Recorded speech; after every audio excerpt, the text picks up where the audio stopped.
أعوذ بالله من الشيطان الرجيم.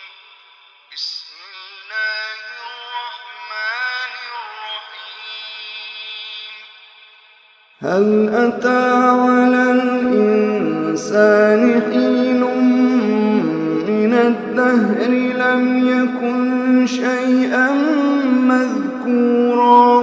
إنا خلقنا الإنسان من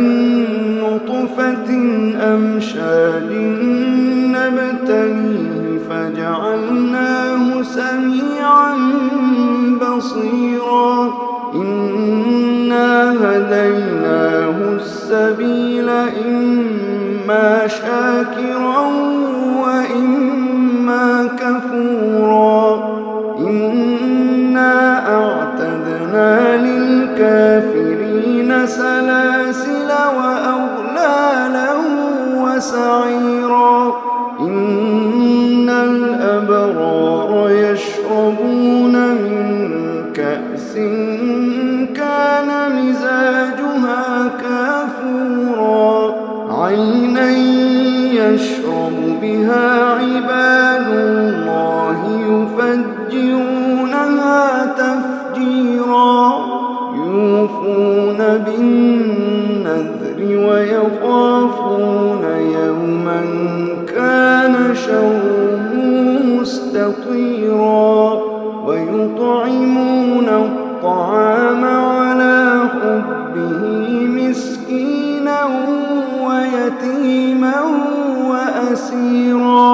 إنما نطعمكم لوجه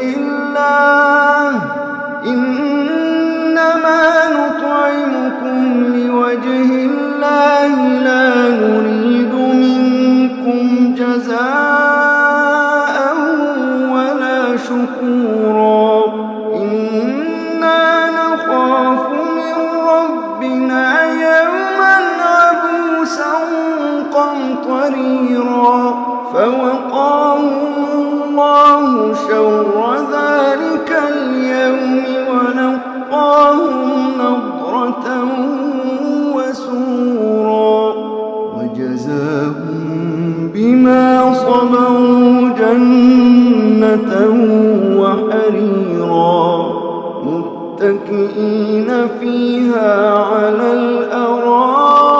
الأرائك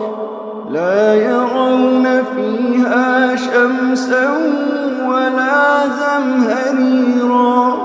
ودانية عليهم ظلالها وذللت قطوفها تذليلا ويطاف عليهم بآنية من فضة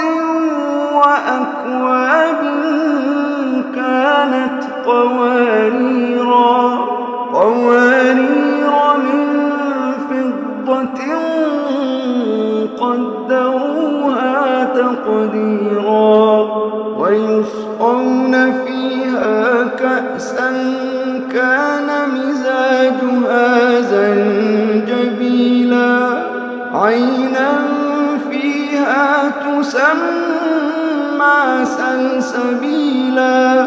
ويطوف عليهم ولدان مخلدون إذا رأيتهم حسبتهم لؤلؤا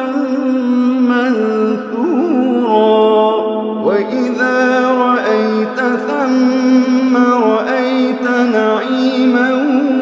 وملكا كبيرا عاليهم ثياب سندس خضر واستبرق وحلوا أساور من فضة وسقاهم ربهم شرابا طهورا إن هذا كان لكم جزاء وكان سعيكم مشكورا إنا نحن نزلنا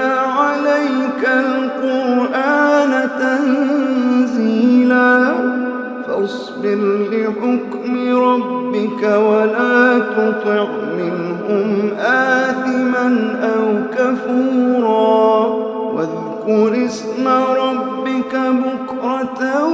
وأصيلا ومن الليل فاسجد له وسبحه ليلا طويلا إن هؤلاء يحبون العاجلة ويذرون وراءهم يوما ثقيلا نحن خلقناهم وشددنا أسرهم وإذا شئنا بدلنا أمثالهم تبديلا إن هذه تذكرة فمن